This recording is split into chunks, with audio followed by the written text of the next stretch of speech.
You can lose weight and still be living inside a chronically inflamed body. Uncomfortable to hear, but it is biological reality.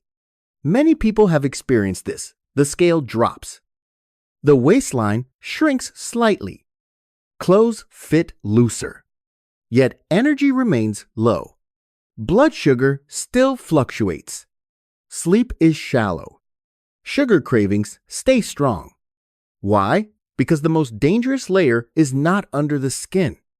It sits deep inside, wrapped around your liver, heart, pancreas, and intestines.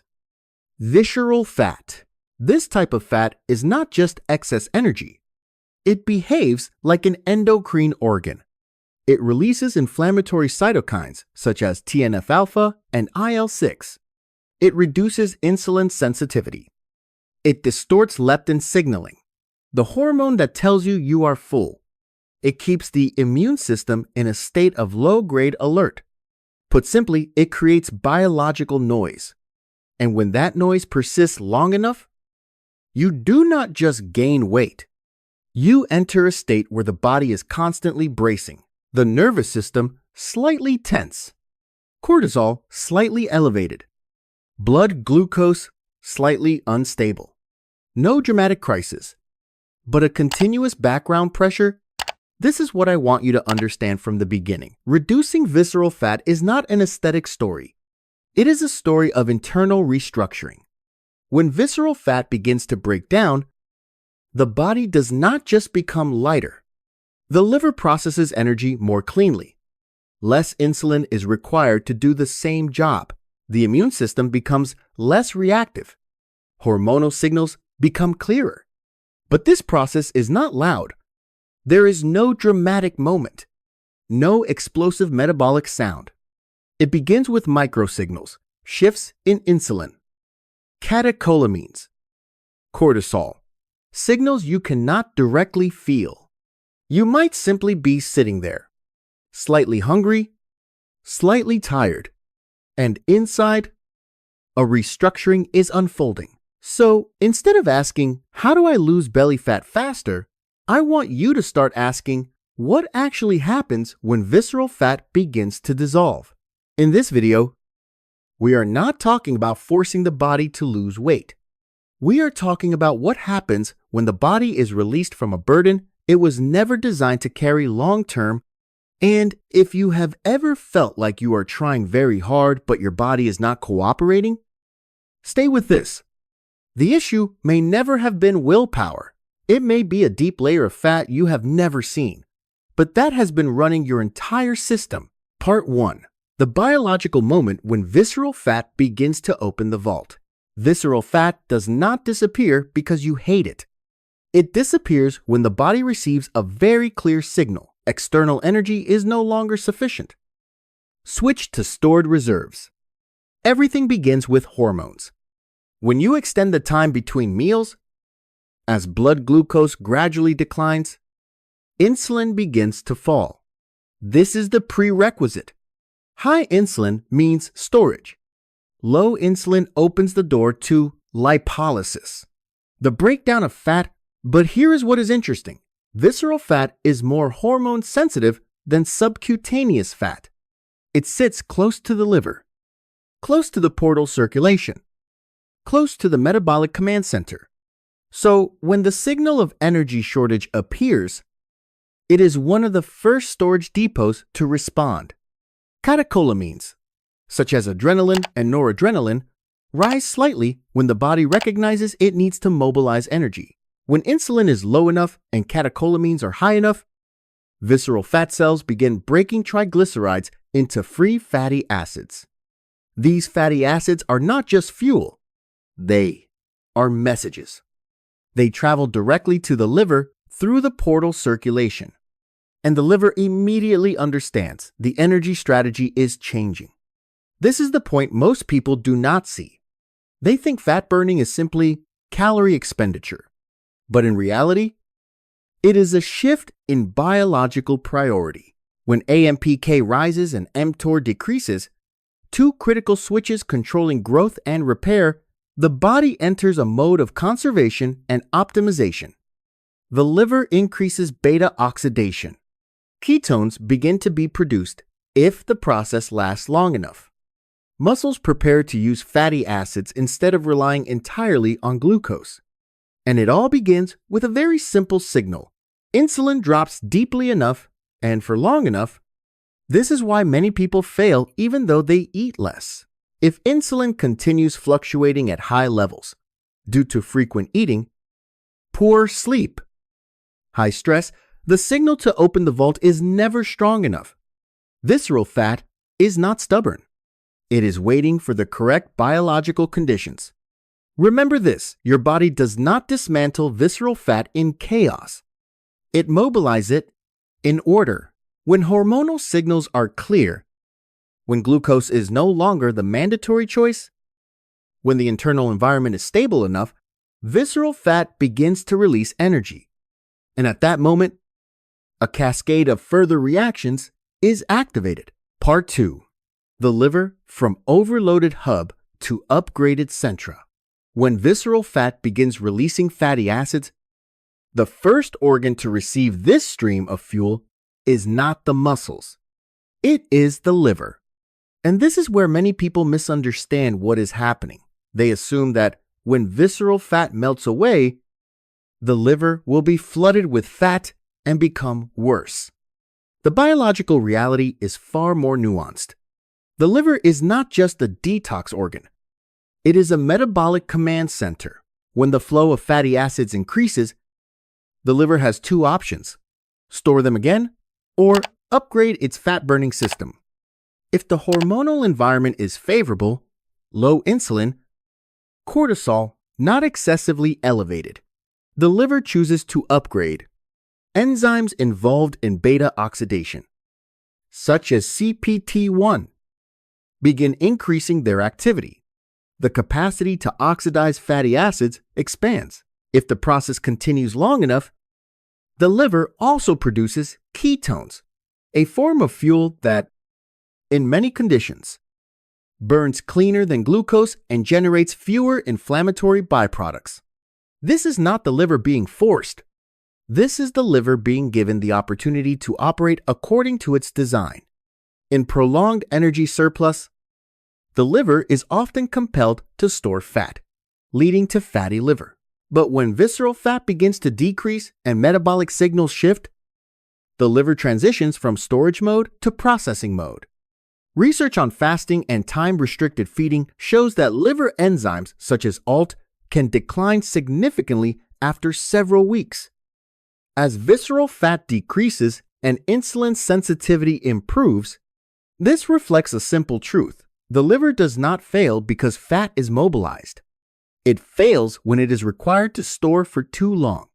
And it is not only energy that changes. When the liver functions more efficiently, hormone processing also improves. Estrogen, cortisol, testosterone are metabolized in a more orderly way instead of accumulating.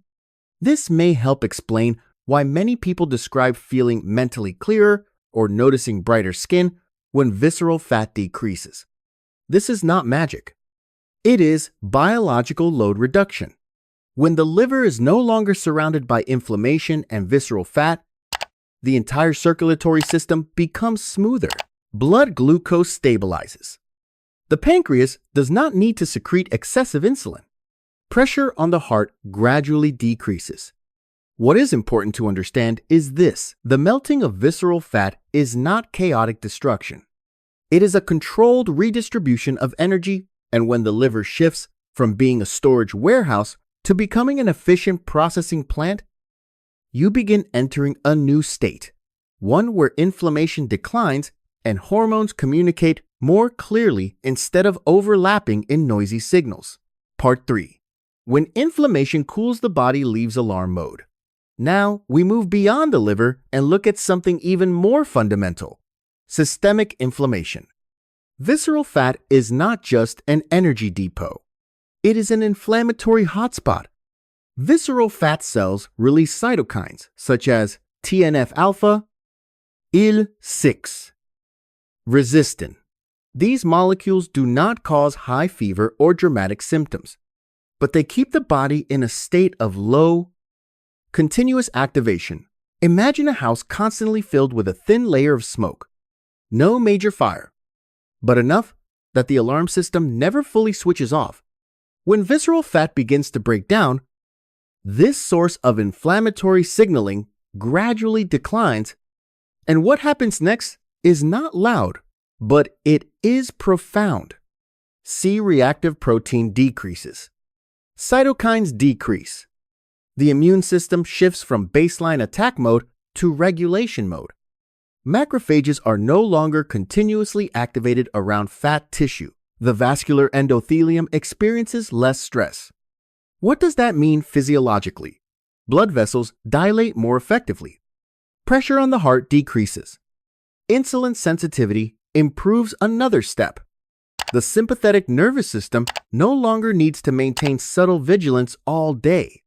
Cortisol, the stress hormone, no longer has to stand guard constantly. As baseline inflammation declines, the HPA axis, hypothalamus, pituitary, adrenal stabilizes. You may not notice immediately, but sleep begins to deepen. Emotional reactions become less extreme. Energy becomes less volatile.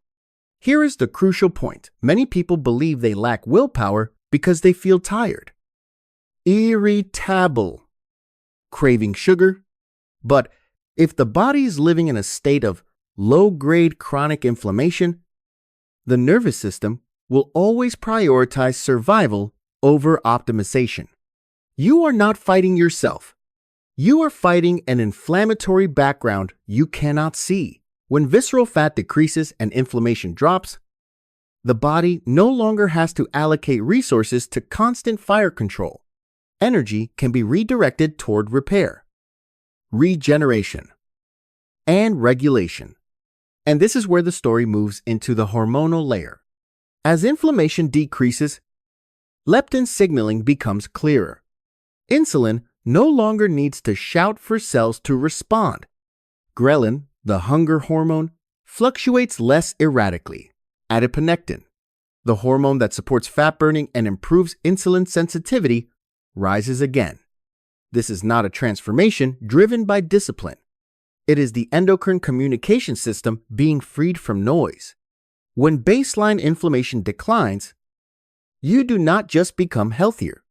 You begin to feel as though your body is no longer working against you. Part 4. When hormones stop talking over each other. As baseline inflammation declines, something important happens. The hormonal system begins speaking the same language. Before that, visceral fat distorts signals. Leptin, the satiety hormone, may be elevated, yet the brain does not hear it. This condition is called leptin resistance. The result is that you have eaten enough but still do not feel satisfied. Not because of greed, because the signal is distorted. As visceral fat decreases and inflammation drops, leptin begins to be received more accurately by the brain. Satiety returns naturally. You stop eating because you are satisfied, not because you force yourself. Next is ghrelin, the hunger hormone. In an environment of inflammation and high stress, ghrelin fluctuates erratically. You may be physically full, yet still crave food, or suddenly want sugar at night, despite not truly lacking energy. When insulin stabilizes and cortisol is no longer chronically elevated, ghrelin also settles into circadian rhythm. Hunger becomes cyclical instead of chaotic. This fundamentally changes your relationship with food. And there is another hormone less often mentioned but critically important, adiponectin. High visceral fat is typically associated with low adiponectin levels. Yet, adiponectin enhances insulin sensitivity, supports beta oxidation, and protects blood vessels. As visceral fat retreats, adiponectin rises. This is a signal that the body is shifting toward a more efficient metabolic state. Look at the full picture. Insulin no longer needs to be secreted excessively. Leptin delivers clear signals. Ghrelin stabilizes with rhythm. Adiponectin rises to support fat oxidation. This is no longer a battle between willpower and hunger. This is a resynchronized system. And when hormones synchronize, something deeper happens. The body enters what scientists call metabolic flexibility, the ability to switch fluidly between glucose and fat as fuel. You are no longer completely dependent on sugar. Skipping a meal does not trigger biological panic. Energy does not suddenly crash. Caffeine is no longer a mandatory life raft. Reducing visceral fat does not simply make you lighter. It makes you metabolically flexible. And this is the point I want you to remember. Reducing visceral fat is not the final destination of weight loss. It is the starting point of a new system, one where the body no longer lives in chronic survival mode. Part 5. When the biological set point shifts, this is the part most people never hear about. Reducing visceral fat does not only create temporary hormonal changes, if maintained long enough, it begins to alter your biological balance point, what we often call the metabolic set point. The set point is the level of energy and body fat your body tends to defend. When you live in a state of high insulin, chronic low-grade inflammation, prolonged stress, and poor sleep, the body interprets the environment as unstable. The message is simple. Resources are uncertain. Store more, and visceral fat becomes a strategic reserve. But when visceral fat decreases, inflammation drops. Hormones resynchronize, and the autonomic nervous system stabilizes. A different message is sent. The environment is safer. The autonomic balance between sympathetic fight or flight and parasympathetic rest and digest begins to shift. Resting heart rate may decline slightly. Breathing becomes deeper. Sleep becomes more restorative. This is not euphoria. It is stability. When the nervous system no longer maintains a background alarm state, the body has no biological reason to hold a deep visceral reserve. Here is what matters. The body does not hold visceral fat because it loves fat. It holds it because it perceives risk. When you spend enough time in a state of stable insulin, low inflammation, regulated stress, and consistent sleep, you are retraining the set point. You are not simply burning fat. You are changing how the body evaluates its environment. And when the set point shifts, something remarkable happens. You no longer have to maintain your weight through constant effort. The body begins defending a lower fat level as its new normal. That is why some people reduce visceral fat and maintain it with relative ease, while others cycle through gain, loss, gain, loss. It is not a moral difference. It is a difference in baseline biological state. Look at the full sequence. Visceral fat breaks down. The liver upgrades. Inflammation cools. Hormones resynchronize. Metabolic flexibility increases. The nervous system stabilizes. The set point shifts. This is not losing belly fat. It is a cascade of internal restructuring from the inside out. And the most important idea I want you to leave with is this: your body is not sabotaging you. It is an extraordinarily intelligent protective system. When visceral fat dominates, it is trying to protect you in the only way it understands. When conditions change, it changes too. You do not need to defeat your body. You need to create an environment where it no longer believes there is a war. And when that happens, reducing visceral fat is no longer a battle. It becomes the natural outcome of a biological system that has finally been released.